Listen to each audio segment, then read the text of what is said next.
C2 level analytical essay, What's Eating Gilbert Grape, 1993, titled The Burden of Being and the Quiet Rebellion of the Soul. Lasse Hallström's 1993 cinematic adaptation of What's Eating Gilbert Grape is a masterclass in understated storytelling, examining the often overlooked tribulations of small-town life and the psychological imprisonment of duty and suppressed desire. At its core, the film interrogates the existential inertia faced by its protagonist, Gilbert, who is caught between filial obligation and the aching hunger for liberation. Through nuanced performances, restrained direction, and a script that shimmers with subtext, the film elevates the mundane to the mythic, crafting a slow-burning narrative that explores identity, grief, and the paradox of love that both anchors and smothers. Psychological entanglements and the end of obligation. Gilbert Grape, played with delicate nuance by Johnny Depp, is the reluctant patriarch of a family mired in emotional stagnation. The very title of the film begs an inquiry not into external antagonists, but into the internalized, often invisible forces that gnaw at one's spirit. Gilbert is metaphorically eaten from within, not by any singular villain, but by the accumulation of expectations, sacrifices, and silent endurance. He is simultaneously caregiver, breadwinner, and emotional buffer, roles foisted upon him after the death of his father and the consequent collapse of his mother, Bonnie Grape, Darlene Cates. The emotional architecture of the film is profoundly shaped by the presence of Arnie, Leonardo DiCaprio, in a career-defining performance, Gilbert's intellectually disabled younger brother. Arnie becomes the gravitational center around which the entire family orbits, and in turn, a symbol of both purity and constraint.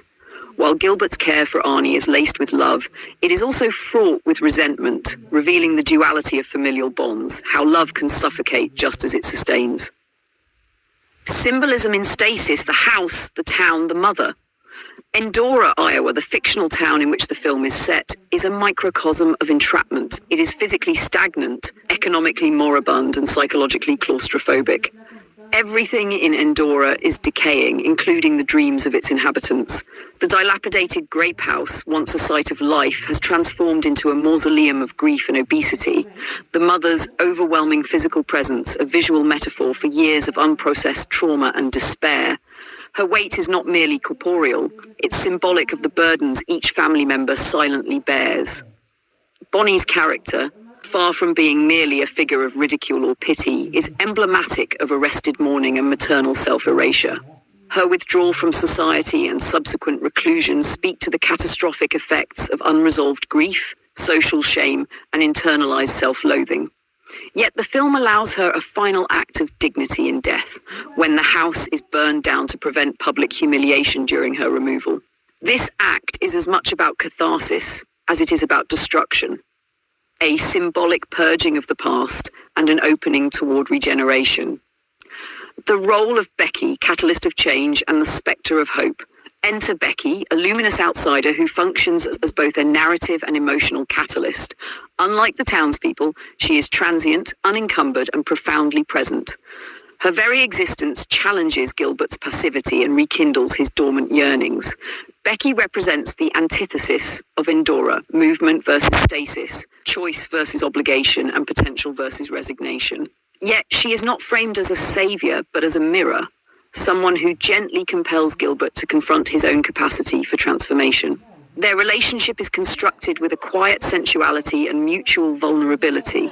There is no melodramatic escape or grand romantic gesture, but rather a tender acknowledgement of possibility. In this sense, What's Eating Gilbert Grape resists the Hollywood tendency for resolution through external forces, opting instead for internal, almost imperceptible shifts that resonate with psychological realism.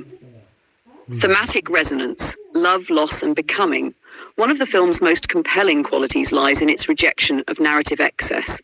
It breathes through silences, lingering glances, and mundane routines, the very elements that define real life.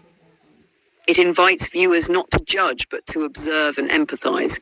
Its emotional honesty renders it timeless. The struggle between duty and desire, guilt and freedom is universally resonant. Gilbert's journey is not one of dramatic upheaval, but of quiet emancipation, By the film's conclusion, he has not abandoned his family, but has redefined his relationship with them. Arnie still climbs water towers, but Gilbert now smiles instead of panicking.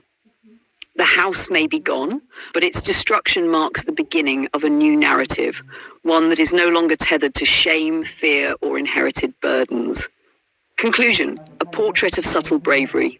What's Eating Gilbert Grape is a poetic meditation on the human condition, on how people endure, adapt, and occasionally break free. It paints emotional pain, not in grand brushstrokes, but in delicate, almost imperceptible hues. Through its quietly devastating performances and thematic depth, the film ultimately suggests that liberation is not always an act of rebellion, but sometimes a whisper, a gentle, almost hesitant step toward the self. In a cinematic landscape often dominated by spectacle, Hallström's film stands as a testament to the power of subtlety, restraint, and empathy, a reminder that the most profound transformations are often the ones that occur within.